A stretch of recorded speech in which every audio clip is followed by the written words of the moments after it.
आपने ये तो हमेशा सुना होगा कि ईश्वर परीक्षा लेते हैं। कभी ये सुना है कि कोई ईश्वर की परीक्षा लेता है?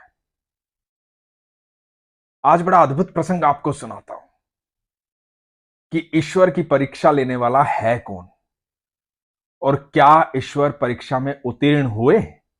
बड़े ध्यान से सुनिएगा, बड़ा अद्भुत और प्यारा प्रसंग है ये। हरे कृष्ण दोस्तों, मैं हूं अनुज शर्मा, प्रवेश शर्मा, जिला कांगड़ा, हिमाचल प्रदेश के रहने वाले। आज उम्र है 38 साल। प्रवेश बताते हैं कि उस समय मैं 10 साल का था। भगवान विष्णु के उस रूप से बड़ा प्रभावित हुआ था जो चतुर्भुजाकार है, हाथ में शंख है, पुष्प है, गदा है, चक्रधारी भगवान विष्णु, भगवान नारायण। 10 साल की उम्र थी। भगवान के बारे में बहुत सारी बातें सुनी थी। माता पिता बच्चों को ईश्वर के बारे में बताते हैं कि जीवन में जब कठिन समय आता है तो वो कठिन समय नहीं होता, ईश्वर हमारी परीक्षा ले रहे होते हैं। मन में यह भाव था कि नारायण परमेश्वर है, कण कण में विद्यमान है। हमेशा यही सुना था कि ईश्वर हर जगह है, कण कण में विद्यमान है। प्रवेश बताते हैं कि एक दिन मैं रास्ते में था, सुनसान रास्ता था, अपने घर की तरफ जा रहा था। अकेला था, दूर दूर तक कोई इंसान नहीं था। मन में एकदम से भाव आया कि ये प्रभु नारायण जो हैं, क्या सच में होते हैं? इतनी कहानियां लोग बताते हैं, इतनी बातें लोग बताते हैं कि कण कण में ईश्वर है, हर जगह सुनते हैं, हर जगह देखते हैं, उनको सबका पता है, सबके बारे में जानते हैं। क्या सच में भगवान होते हैं?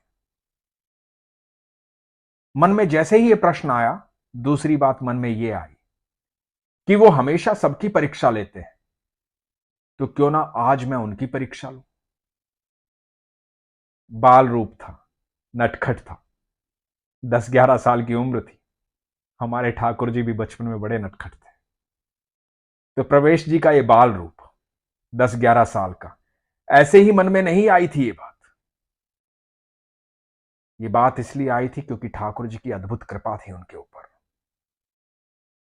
जैसे ही मन में ये सवाल आया, वैसे ही भगवान को कह दिया कि सुनो प्रभु, आप सत्य में हैं तो मेरी बात ध्यान से सुनो। यदि आप हर जगह विद्यमान हैं तो आप यहां भी होंगे। प्रवेश ने आंखें बंद की और वो बताते हैं कि करीबन करीबन 1 मिनट तक भगवान के उस रूप का ध्यान किया। शंख चक्र पुष्प गदाधारी भगवान विष्णु, चतुर्भुजाकार प्रभु नारायण का ध्यान किया। ध्यान करके भगवान से बोले कि प्रभु, आज मैं आपकी परीक्षा ले रहा हूं। रस्ते में एक चींटियों की बांबी आएगी। उस चींटियों की बांबी के ऊपर 1 रुपए का सिक्का होना चाहिए, और रुपए का सिक्का वो होना चाहिए जो आजकल नया नया चला है, बिल्कुल नया सिक्का होना चाहिए, और बांबी के बिल्कुल बीच में होना चाहिए, ना इधर होना चाहिए ना उधर होना चाहिए, और उसका हेड ऊपर होना चाहिए और टेल नीचे होनी चाहिए। एक सिक्के की पहचान बताई, 1 रुपए की सिक्के की। आज प्रवेश 38 साल के हैं, तो ये बात 28 साल पहले की है। 1 रुपए की बहुत कीमत होती थी उस समय। 1 रुपए के सिक्के की डिमांड की भगवान से और कहा, यदि आप हैं, कण कण में विद्यमान हैं, आप सबको सुनते हैं, हर जगह हैं, तो करके दिखाओ चमत्कार। तब मानो कि आप हैं और आप कण कण में विद्यमान हैं, तो आपकी परीक्षा शुरू होती है। एक 10-11 साल का बच्चा भगवान से इतनी बड़ी बात कह रहा है। इतने सरल भाव पर, इतने सहज भाव पर मेरे ठाकुर मुस्कुराए होंगे। क्यों ना उस बच्चे की बात पूरी करें, ऐसा सोचा होगा मेरे ठाकुर। लेकिन होता क्या है, बच्चा ये सोच करके उस बांबी की तरफ आगे बढ़ता है। रास्ते में वो मिट्टी की चींटियों की बांबी आती है। बांबी वो होती है जिसमें बहुत सारी चींटियां अपना घर बना लेती हैं, छोटे छोटे छेद होते हैं, गांव में हर जगह कहीं ना कहीं किसी पेड़ के आसपास दिखाई दे जाती है।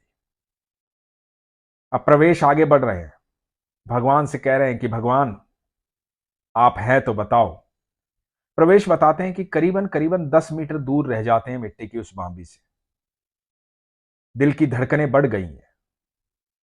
मन में बार बार एक बात आ रही है कि प्रभु नारायण, यदि आप हैं तो आप बताओ कि आप हैं। मुझे 1 रुपए का सिक्का मिलना चाहिए। और यदि आप नहीं हैं तो कोई बात नहीं, मैं मान लूंगा कि ये लोग कहानियां सुनाते हैं। आप कण कण में विद्यमान नहीं हैं। आप फिर हर जगह विद्यमान नहीं हैं। आप नहीं सुनते हैं। तो यदि आप हैं तो बताओ कि आप हैं। ये कहते कहते मिट्टी की बांबी की तरफ बढ़ रहे हैं। दिल की धड़कनें बढ़ रही हैं। कदम जो हैं वो बहुत धीमे हो गए हैं। परीक्षा पूरी होने वाली है। प्रवेश बताते हैं कि जैसे ही मिट्टी की बांबी के पास पहुंचता हूं, वहां चमकदार 1 रुपए का सिक्का रखा हुआ है, जो ना बांबी में इधर है ना उधर है, बिल्कुल मध्य में रखा हुआ, जिसका हेड ऊपर है और टेल नीचे है। जैसा मैंने कहा था वैसा ही है। दूर दूर तक कोई इंसान नहीं था। कहीं कोई इंसान नहीं था। प्रवेश बताते हैं कि मैंने ईश्वर को कहा था, मैंने प्रभु नारायण को कहा था कि यदि यह संभव हो पाया और यह चमत्कार आपने दिखा दिया तो मैं इसे आपका दर्शन मानूंगा। मैं मानूंगा कि मैं साक्षात नारायण से मिला हूं। और प्रवेश की बात ईश्वर ने सुनी। वही हुआ जो उसने चाहा था। प्रवेश की इच्छा थी भगवान की परीक्षा लेने की, और भगवान परीक्षा में उत्तीर्ण हुए। हर कोई भगवान की परीक्षा नहीं ले सकता।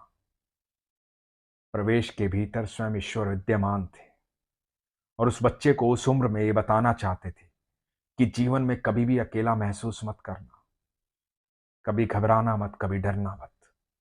और ये संदेश जो प्रवेश को उस समय ईश्वर ने दिया, आज तक भी प्रवेश लोगों को ये संदेश दे रहे हैं। वो बहुत लोगों की मदद करते हैं।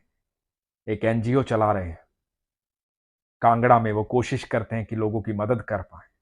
आज भी लोगों को वो संदेश देते हैं कि कुछ हो ना हो, मेरे नारायण हर जगह विद्यमान है, कण कण में विद्यमान है।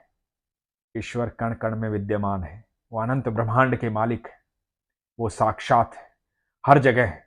जब आपका विश्वास प्रगाढ़ हो जाता है तो आपको वो दिव्य दृष्टि मिल जाती है जिससे आप ईश्वर को देख सकते हैं। जब आपका विश्वास प्रगाढ़ हो जाता है तो आपको अनुभूति होती है कि वो हैं।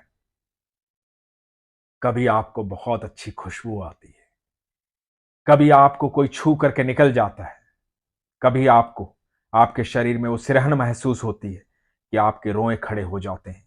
वो ईश्वर की उपस्थिति होती है। जब आपका विश्वास होता है तो आपके जीवन में लगातार अनुभूति होती है।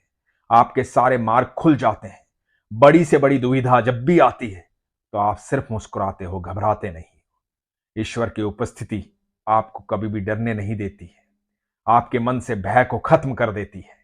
आपका विश्वास जैसे जैसे प्रगाढ़ हो जाता है, सिर्फ आपका विश्वास प्रगाढ़ नहीं होता, आप दूसरों का विश्वास भी प्रगाढ़ करना शुरू कर देते हैं। आपके चेहरे में एक अद्भुत तेज आ जाता है। आपसे मिलकर लोगों को प्रसन्नता महसूस होती है। ईश्वर की उपस्थिति आपको वो अनुभूति करवाती है जो अनुभूति आप जीवन में बिना उसके कभी कर ही नहीं सकते। इसलिए हमेशा कहता हूं, अपने विश्वास को मजबूत रखिए, अपना ख्याल रखिए। हरे कृष्ण।